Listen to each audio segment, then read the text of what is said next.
everyone, this is Maki. Today we are going to go through a bunch of news related to the Gundam series.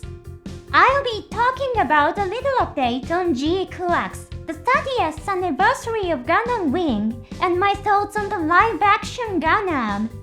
What kind of evolution will the Gundam series go through next?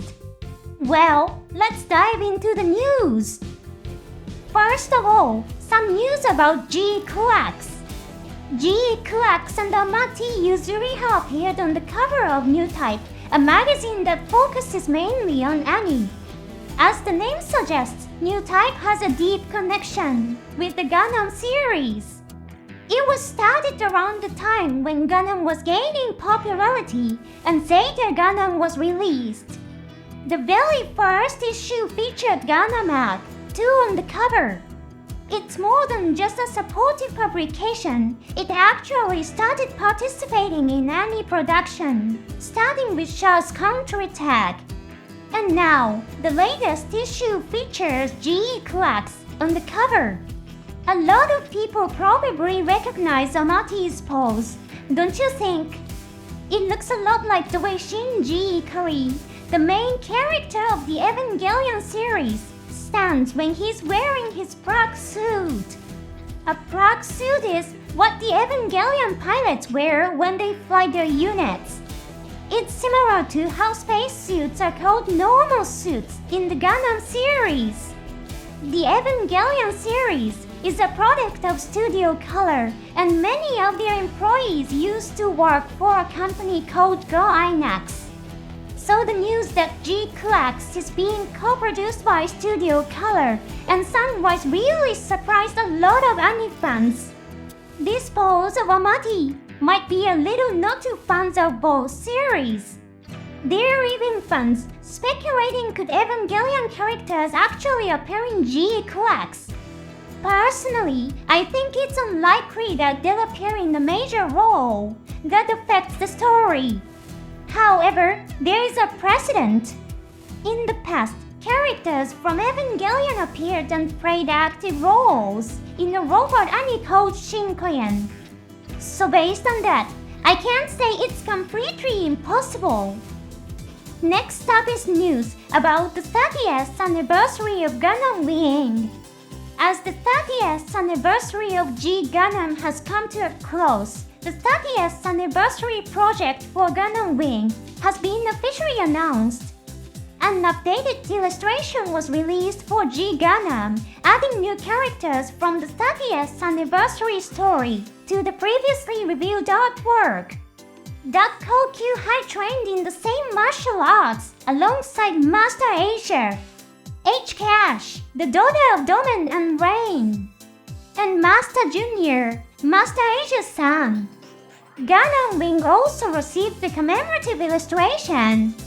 It shows the protagonist Hiro Yui and the heroine Ri Lina Peacecraft. It was also announced that a commemorative book will be released for the anniversary. The price is around $110. Pre-orders will be accepted in Japan from April 1 to September 24, with shipping scheduled for December 12. At this point, it's unclear if it will be released outside of Japan. I also bought the commemorative book for the 30th anniversary of G Gundam.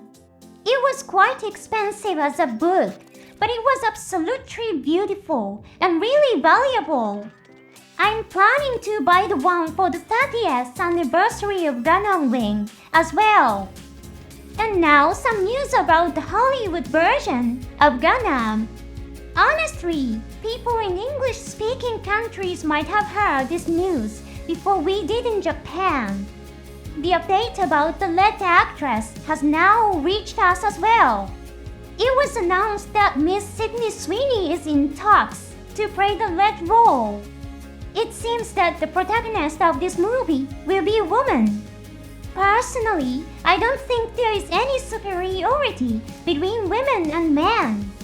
So I have absolutely no problem with the main character being a woman. The protagonists of which, from Maki Requiem for Vengeance and GQuuuuuuuX are all women too. However, I am a little worried that this might lead to the idea that it's wrong to have a male lead. As long as the story is exciting and compelling, I don't care if the main character is male or female. What comes to mind is the Star Wars series. I also love this globally popular franchise. Starting with episode 5, there was a shift in how things were presented. As for the story itself, that's a matter of personal taste, and I'm sure there are plenty of people who enjoyed it. But I personally feel that the push for casting people of different races has led to some negative changes for Star Wars. Just like with gender, I don't think any race is superior or inferior. However, in the case of Star Wars, I felt that it actually lost a lot of its diversity. In George Lucas' original stories, there were tons of non-human species. Even the robot code droids were treated as equals and companions to the main characters.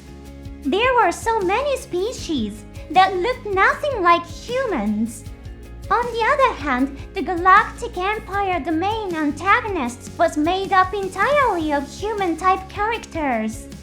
That was a direct result of their ideology, which was to persecute and exclude non-human races. In fact, George Lucas' story was built around the idea that a nation that loses diversity will fall to those who embrace it. But in the newer stories, the focus on including many races in the main human cast ironically ended up reducing screen time for non-human characters. It's a really complicated and paradoxical situation. In emphasizing diversity, diversity has been lost. I would also like to support this Hollywood version of Gundam, and I can't wait to see Miss Sydney Sweeney in action. A lot of news has been announced. Was there anything that caught your attention? The TV anime for GQuuuuuuX will also be released soon. Let's continue to support the exciting future of the Gundam series together.